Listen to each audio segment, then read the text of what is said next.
Assalamualaikum warahmatullahi wabarakatuh. Selamat sore, salam sehat dan bagi Anda semua.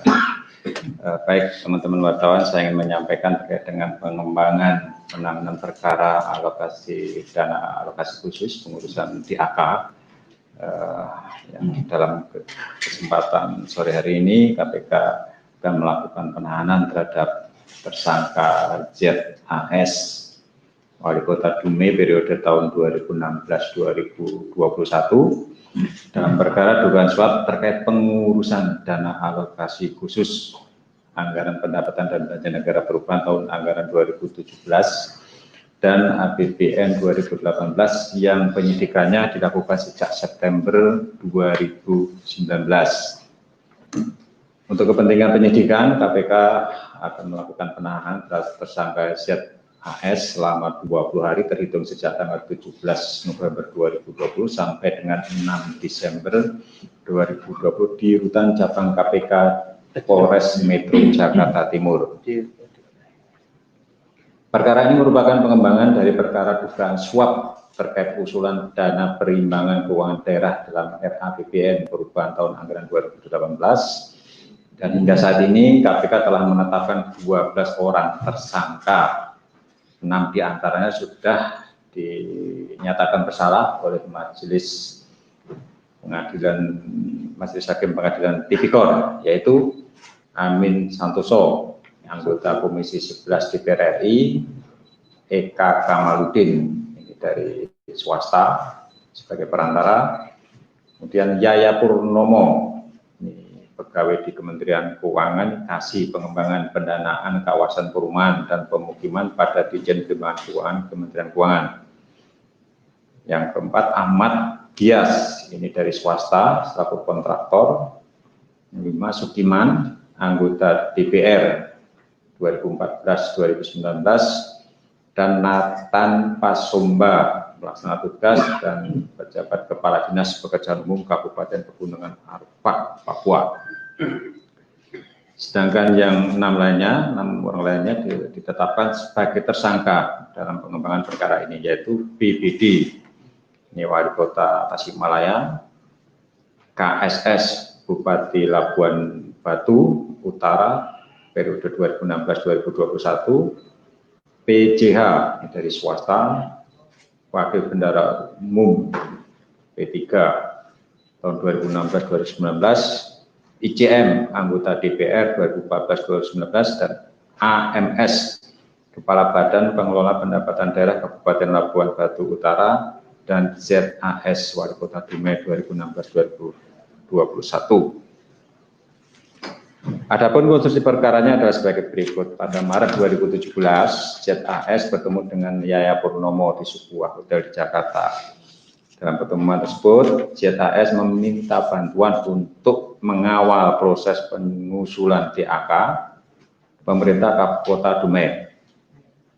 Dan pada pertemuan lain disanggupi oleh Yaya Purnomo dengan fee 2%.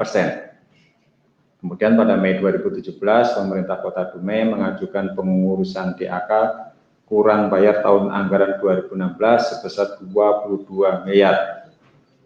Dalam APBN perubahan tahun 2017, Kota Dumai mendapat tambahan anggaran sebesar 22,3 miliar. Tambahan ini disebut sebagai penyelesaian DAK fisik 2016 yang dianggarkan untuk kegiatan bidang pendidikan dan infrastruktur jalan. Masih pada bulan yang sama, pemerintah Kota Dumai mengajukan usulan DAK untuk tahun anggaran 2018 kepada Kementerian Keuangan. Beberapa bidang yang diajukan antara lain untuk membangun rumah sakit rujukan, pembangunan jalan, perumahan dan permukiman, air minum, sanitasi, dan pendidikan.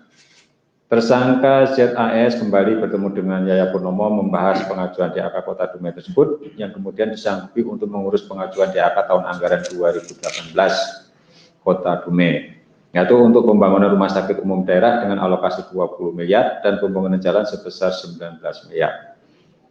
Untuk memenuhi fee terkait dengan bantuan pengamanan usulan DAK Kota Dumai kepada Yaya Purnomo, ZAS memerintahkan untuk mengumpulkan uang dari pihak swasta yang menjadi rekanan proyek di pemerintahan Kota Dumai.